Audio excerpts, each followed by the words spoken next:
Jadi ikigai itu adalah sebuah kata dalam bahasa Jepang yang kalau dituliskan dalam huruf kanji itu terdiri dari 2 karakter kanji. Yang pertama, iki yang artinya hidup atau kehidupan, dan yang kedua itu kanji gai yang kalau dulunya asal muasalnya ini kanji gai ini artinya adalah cangkang kerang.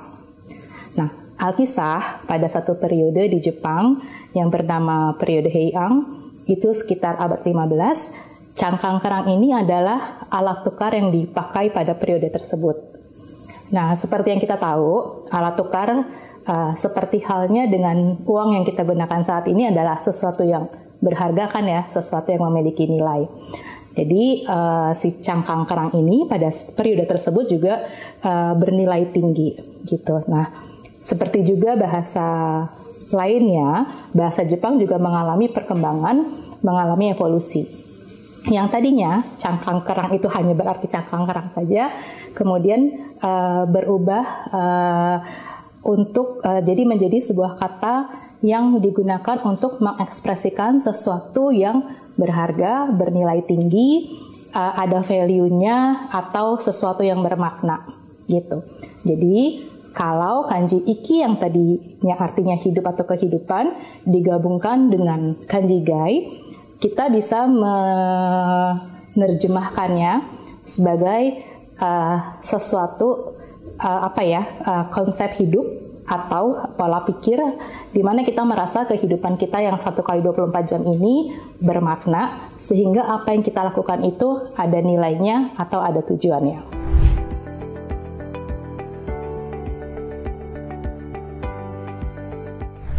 Pertanyaan yang menarik nih sebenarnya gini. Jadi apa sih artinya? Gimana sih kita tahu kita udah punya ikigai atau enggak gitu ya? Mungkin saya bisa bercerita tentang indikatornya gitu kali ya.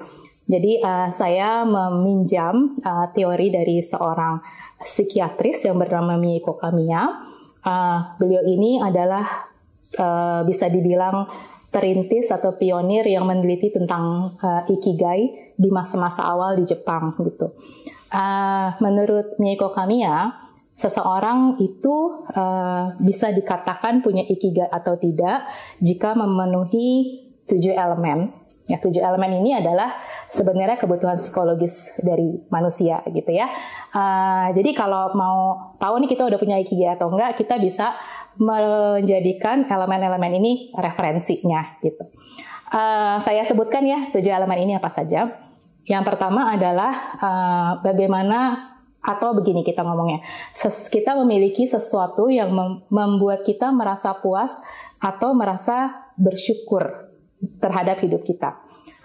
Ini bukan sesuatu yang harus sesuatu yang pencapaian besar gitu ya, tetapi benar-benar hal-hal sederhana, misalnya kita, kalau buat saya nih, pagi-pagi bangun pagi bisa minum kopi hitam itu sudah suatu kebersyukuran. Sudah saya merasa diberikan 1 hari lagi hidup oleh Tuhan untuk bisa menjalankan hari-hari saya. Itu elemen yang pertama gitu. Jadi penting banget untuk kita merasakan apakah kita punya hal-hal yang membuat kita merasa hidup kita ini puas atau hidup kita untuk kita merasakan kebersyukuran. Yang kedua adalah elemen atau kebutuhan kita untuk terus dan berkembang. Untuk terus tumbuh dan berkembang gitu. Karena saya meyakini bahwa manusia itu sifatnya dinamis, diberikan akal, diberikan pikiran yang harus dipergunakan untuk terus berkembang dan bertumbuh. Jadi elemen yang kedua ini kita bisa merasakan nih sebenarnya dalam kehidupan kita, adakah aspek-aspek dalam kehidupan kita yang membuat kita untuk terus belajar, untuk terus berkembang, dan untuk terus bertumbuh. Yang ketiga adalah kebutuhan untuk memiliki koneksi atau relasi yang baik dengan orang lain. Orang lain ini bisa menjadi anggota keluarga kita, atau juga teman-teman di kantor, atau juga teman-teman komunitas yang memiliki satu hobi tertentu gitu. Jadi penting banget nih buat kita untuk menjalin silaturahmi, untuk terkoneksi dengan orang-orang yang membawa dampak positif dalam hidup kita. Yang keempat, Keempat kan ya. Keempat ini adalah kebebasan. Elemen kebebasan. Kebebasan yang dimaksud di sini adalah apakah dalam hidup kita ini punya ruang untuk bebas berekspresi, bebas memberikan pendapat, bebas berkarya, bebas bergaul, bebas hangout sama teman gitu ya. Itu adalah faktor yang keempat. Yang kelima adalah kebutuhan kita untuk memiliki rasa optimis dalam hidup. Dan tentunya setiap dari kita kan hidupnya tidak selalu indah seperti pelangi gitu ya, gitu. Pasti ada ups and down-nya gitu ya. Ada saatnya kita merasa dunia ini kok kayaknya nggak berpihak banget nih sama kita gitu ya. Pada saat-saat seperti itu pun cobalah kita untuk mencari paling tidak satu hal yang membuat kita optimis, membuat kita merasa hari esok itu akan lebih baik, insya Allah lebih baik dari hari ini. Gitu. Yang keenam, ini adalah aktualisasi diri. Aktualisasi diri adalah sebenarnya dalam kehidupan kita ini kita punya ruang nggak sih untuk aktualisasi diri, gitu ya. Dan by the way, aktualisasi diri ini kalau menurut Kamus Besar Bahasa Indonesia, artinya adalah bagaimana kita memaksimalkan minat, bakat, potensi kita untuk sesuatu yang bermanfaat. Bermanfaatnya baik untuk diri kita sendiri maupun untuk orang lain. Kalau saya bisa menambahkan tentang aktualisasi diri, kita juga bisa berbicara dengan diri kita peka terhadap diri kita. Sebenarnya kita punya kegelisahan apa sih di dunia ini gitu ya, atau kita punya kepedulian apa sih di dunia ini gitu. Dan ketika kita merasakan itu tadi, bisa nggak ya kita melakukan sesuatu agar kegelisahan kita atau kepedulian kita itu terjawab. Yang kedelapan adalah apakah hidup kita itu sesuai dengan nilai-nilai hidup atau value yang kita anut. Dan value ini, nilai-nilai hidup ini biasanya awalnya terbentuk dari lingkungan di mana kita dibesarkan dari kecil gitu ya. Dalam artian kemungkinan besar value-value atau nilai-nilai yang ditanamkan oleh orang tua kita atau oleh orang yang mendidik kita ketika kita kecil dulu gitu. Tetapi karena kita juga manusia yang sifatnya dinamis, kemungkinan nilai-nilai hidup ini adalah sesuatu yang kita anggap penting dalam menjalankan hidup, dan ini menjadi kompas atau menjadi arahan kita untuk kita menjalankan hidup, mengambil keputusan dan sebagainya gitu. Dan nilai hidup ini menurut saya bisa berubah sesuai dengan perkembangan hidup kita juga. Mungkin kita berkenalan dengan lingkungan lain, kita terpapar oleh ilmu lain, wawasan lain, itu bisa membuat nilai hidup mengalami sedikit pergeseran. Jadi itu 7 elemen yang saya rasa bisa dijadikan indikator apakah kita sudah memiliki ikigai atau belum. Dan nggak mesti 7-7-nya ini dipenuhi secara bersamaan. Bisa jadi pada saat ini saya merasa diberi kesempatan untuk aktualisasi diri, diberi kesempatan untuk bisa berkembang, tapi di satu sisi saya tidak punya kebebasan untuk berinteraksi dengan bebas dengan teman gitu misalnya gitu ya. Itu bisa terjadi, tetapi bagi saya sepanjang kita merasa walaupun ada yang kurang, sepanjang merasa hidup kita ada maknanya, ada tujuannya, artinya kita sudah menjalankan hidup dengan ikigai.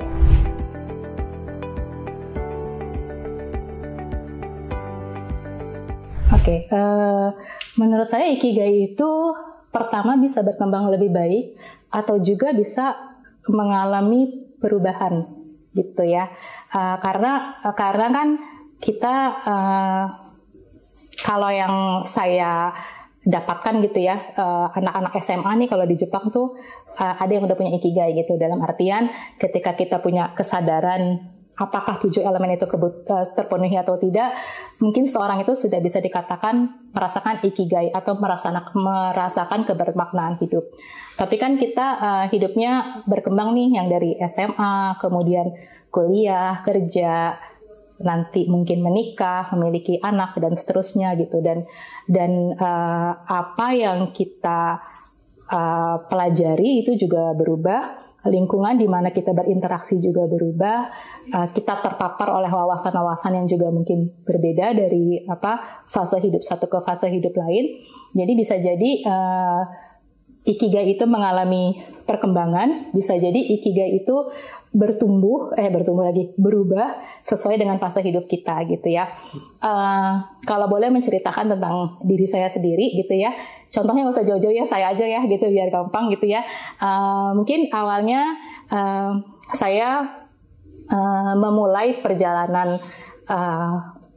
apa yang saya rasakan sebagai ikigai itu adalah ketika saya ngotot untuk masuk sastra Jepang di kelas 2 SMA. Itu kalau tadi saya ketika saya cerita tentang elemen, itu kayak panggilan hati, pokoknya saya harus masuk sastra Jepang gitu ya. Saya harus masuk sastra Jepang, dan alhamdulillah kuliah sastra Jepang di situ karena saya mengikuti jurusan sesuai dengan kata hati, tentu saja saya menjalankan masa-masa kuliah itu dengan rasa yang sukacita gitu kali ya, sehingga alhamdulillah memiliki IPK yang baik, kemudian bisa bekerja di tempat yang baik, dan juga bisa ke Jepang gitu. Dan pada saat itu rasa ingin belajar bahasa Jepang itu masih menjadi salah satu yang membuat hidup saya tuh merasa berharga, merasa berarti gitu ya.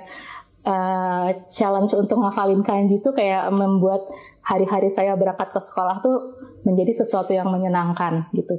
Di titik itu saya merasa bersyukur diberi kemampuan bahasa Jepang yang mungkin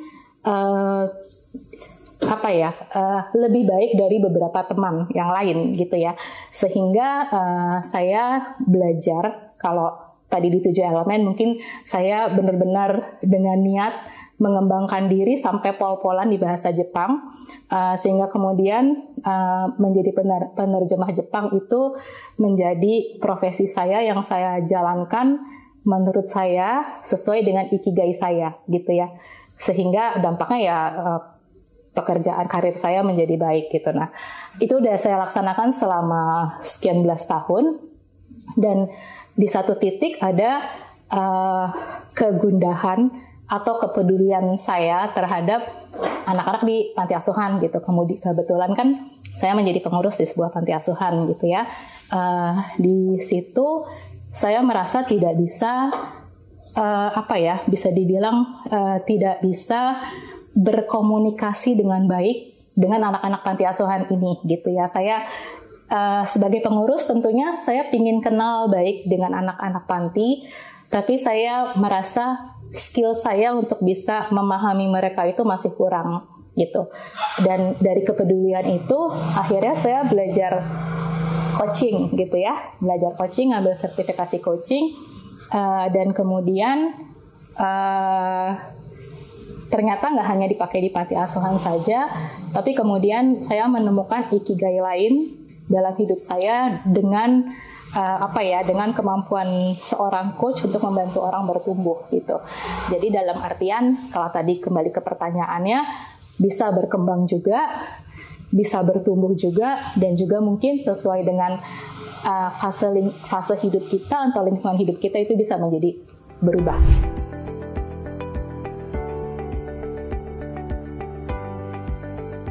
Oke. Mungkin saya bicara ya dari perspektif ikigai coach yang sekaligus teman bicara gitu ya. Jadi mungkin dari perspektifnya orang yang membantu orang lain, menjadi teman bicara orang lain untuk menemukan ikigai gitu ya. Saya selalu membantu orang untuk bisa pertama melihat apa sih sebenarnya yang penting dalam diri mereka sendiri gitu ya. Jadi teman bicara untuk melihat kembali apa yang penting untuk dirinya, melihat apa yang dipedulikan oleh dia, apa yang menjadi kegundah-gulanaannya gitu misalnya. Atau juga saya membantu mereka untuk bisa lebih menggali minat, potensi atau bakat. Dan kemudian ketika pertama saya membantu untuk punya self-awareness terhadap itu, dan ketika sudah aware, sudah memiliki kesadaran akan hal tersebut, saya ingin menjadi teman bicara yang bisa membantu mereka untuk berproses membuat apa yang mereka syukuri tersebut menjadi lebih bermanfaat untuk dirinya maupun untuk orang lain. Syukur-syukur bisa berkontribusi terhadap masyarakat banyak gitu.